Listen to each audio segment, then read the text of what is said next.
मोहतरम नाजरीन, आप लोगों ने सरकारी गौसे आज़म रज़ियल्लाहु ताला अन्हु की बहुत ही मशहूर व मारूफ़ करामत 12 साल की डूबी हुई कश्ती को निकालना ये सुना होगा। और जो हमारे सुन्नी सहीह अक़ीदा मुसलमान भाई पढ़ना जानते हैं उन लोगों ने पढ़ा होगा या जलसों में मुक़र्रिरों से सुना होगा।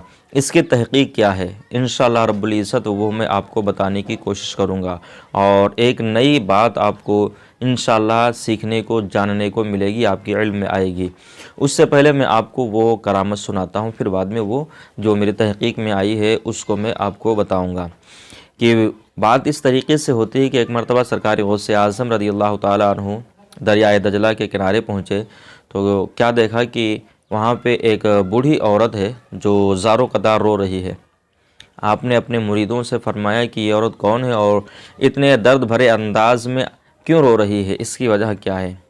हमारे उलमा बयान फरमाते हैं कि जब भी अल्लाह वालों की बारगाह में जाया करो तो वहाँ पे रोया करो, क्योंकि तुम्हारा रोना अल्लाह वाले को ज़्यादा पसंद होता है, रब को ज़्यादा पसंद होता है। और जब तुम रोओगे जा कर के, आँखों में आंसू लेकर के आओगे तो तुम्हारी तरफ अल्लाह वाले की तवज्जो ज़्यादा होगी। अगर रोना नहीं आता है तो रोने की जैसे शक्ल ही बना लिया करो। बहरहाल सरकार गौसे आज़म रज़ियल्लाहु ताला अन्हु जब मुरीदों से पूछा कौन है ये, क्यों रो रही है, तो मुरीदों ने कहा हुजूर इसके एक बच्चा था जिसको इसने बड़े ही प्यार से पाला और जब वो शादी के लायक हुआ तो इसने उसकी शादी की और बारात कश्ती में बैठ करके दूल्हा दुल्हन के साथ सामान के साथ आ रही थी तो इसे दरिया में डूब गई है, जिसको डूबे हुए आज 12 साल का ज़माना गुज़र गया है। 12 साल का वक्त गुज़र गया है और ये बूढ़ी औरत आज 12 साल से यहीं पे आकर के रोती है, अपने बच्चे के गम में रो पीट करके अपना गम हल्का करके चली जाती है। सरकारी गौसे आज़म को उस औरत के ऊपर तरस आया, प्यार आया। रब की बारगाह में दुआ कि मालिक मौला इसके बच्चे को, दुल्हन को और जो बाराती थे सबको तो अपने फजल करम से ज़िंदा फरमा दे। मुरीद बयान फरमाते हैं कि अभी चंद मिनट हुए थे, आप दुआ कर रहे थे, कोई ज़हूर नहीं होता है, ना तो कश्ती ऊपर आई, ना तो बाराती, ना दूल्हा दुल्हन कोई दरिया के ऊपर नहीं आते हैं। गौसे आज़म रज़ियल्लाहु ताला अन्हु ने रब की बारगाह में दुआ कि मालिक मौला माजरा क्या है, काफ़ी देर हो गई दुआ करते हुए, अभी कोई भी नमूदार नहीं हुआ है। तो गैब से आवाज़ आई कि अय बंदे अब्दुल कादिर, अगर मैं चाहता तो लफ्ज़ कुन से सातों ज़मीन सातों आसमानों को पैदा फरमा देता, लेकिन इसमें हिकमत थी। मैंने 6 दिन लिए, 6 दिन में सातों ज़मीन सातों आसमानों को पैदा फरमाया। इनको डूबे हुए 12 साल का ज़माना गुज़र गया।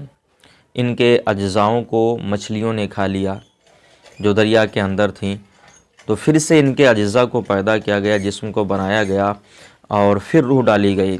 इधर ये बातें चल रही थी, कलाम मुकम्मल नहीं हुआ था कि उधर मुरीदों ने क्या देखा कि पूरी बारात सामान के साथ, जितने बाराती थे सारे बाराती, दूल्हा दुल्हन सभी लोग दरिया के ऊपर नमूदार होते हैं और दरिया के ऊपर आ जाते हैं। कश्ती तैरना शुरू हो जाती है। थोड़ी ही देर में कश्ती दरिया के किनारे आई। सारे बारातियों ने हुजूर गौसे आज़म रज़ियल्लाहु ताला अन्हु से दुआएं ली और फिर अपने अपने घर को चले गए। मुरीदीन बयान करते हैं कि इस करामत को देख करके काफ़ी वहाँ के ऊपर जो इस्लाम के मुखालिफ थे वो दायरे इस्लाम में दाखिल होते हैं, मुशर्रफ इस्लाम होते हैं, कलमा शहादत पढ़ते हैं और फिर आगे बयान करते हैं कि जब वो वहाँ से चले गए। अब दोस्तों इसमें मुफ्ती अहमद यार ख़ान नईमी रहमतुल्लाहि ताला अलैह जो तफसीर नईमी में लिखते हैं कि जो कश्ती वहाँ से निकली थी और जो दूल्हा बने थे उनका लक़ब जो पड़ा, उनका नाम तो था सैयद कबीरुद्दीन। क्या नाम था? सैयद कबीरुद्दीन। यहाँ से नई बात मैं आपको बता रहा हूँ, जो दूल्हा थे उनका नाम था सैयद कबीरुद्दीन और जो लक़ब पड़ा तो दरियाई दूल्हा, ये लक़ब पड़ा था। 600 साल तक उनकी ज़िंदगी, सैयद कबीरुद्दीन जो दूल्हा दरियाई दूल्हा के नाम से मशहूर हुए, 600 साल तक उनकी ज़िंदगी रही, 600 साल तक ज़िंदा रहे। और ये ज़िंदगी बढ़ी कैसे, इसके बारे में लिखते हैं कि एक मरतबा सरकार गौसे आज़म रज़ियल्लाहु ताला अन्हु को वज़ू करा रहे थे तो सरकार गौसे आज़म के कदमों से जो पानी नीचे गिर रहा था उसको उन्होंने चुल्लू बना करके अपने हाथों में भर लिया और फिर उसको पी लिया। इस तरीके से 5 चुल्लू आपने पिए तो एक चुल्लू के बदले में आपकी ज़िंदगी 100 साल तक बढ़ी। यानी 5 चुल्लू पिए तो 500 साल तक आपकी ज़िंदगी हुई। जो ज़िंदगी गुजार चुके थे और जो बाद में ज़िंदगी हुई, सब मिला करके सरकार गौसे आज़म रज़ियल्लाहु ताला अन्हु के ये प्यारे मुरीद इन्होंने 600 साल तक ज़िंदगी पाई। और 600 साल के बाद 1000 हिजरी में आपका विसाल हुआ।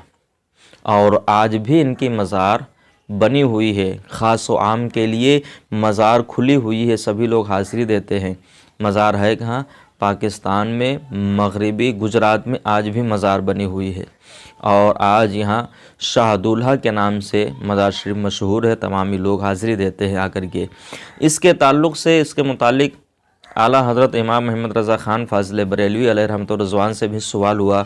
साइल ने पूछा कि हुज़ूर, इस करामत के ताल्लुक़ से आपका क्या फ़रमान है कि 12 साल की डूबी हुई कश्ती को सरकार गौसे आज़म रज़ियल्लाहु ताला अन्हु ने निकाल दिया। 12 साल की डूबी हुई कश्ती को, और वो भी जितने बाराती थे सभी ज़िंदा थे, दूल्हा दुल्हन वही दोनों ज़िंदा थे। इसकी क्या तहक़ीक़ है?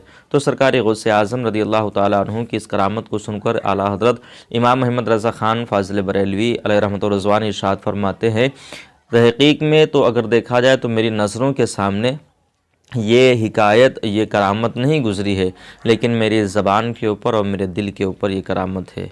यानी आला हज़रत इरशाद फरमाते हैं, ये करामत बरहक़ है, गौसे आज़म रज़ियल्लाहु ताला अन्हु ने जो किया वो हक़ है।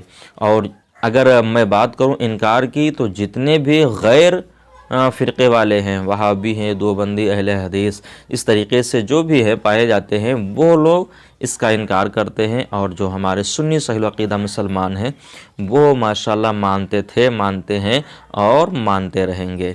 तो दोस्तों, उम्मीद है कि मैंने आपको जो भी बताया है ये आपको अच्छा लगा होगा और आपके इल्म में इजाफ़ा हुआ होगा। अगर आपके समझ में आ गया है तो एक वीडियो को लाइक ज़रूर कर दें और मेरे साथ में जुड़ने के लिए फ़ॉलो करें और वीडियो को शेयर करें। मिलते हैं अगले वीडियो में, तब तक के लिए अस्सलामु अलैकुम व रहमतुल्लाहि ताला व बरकातुहू।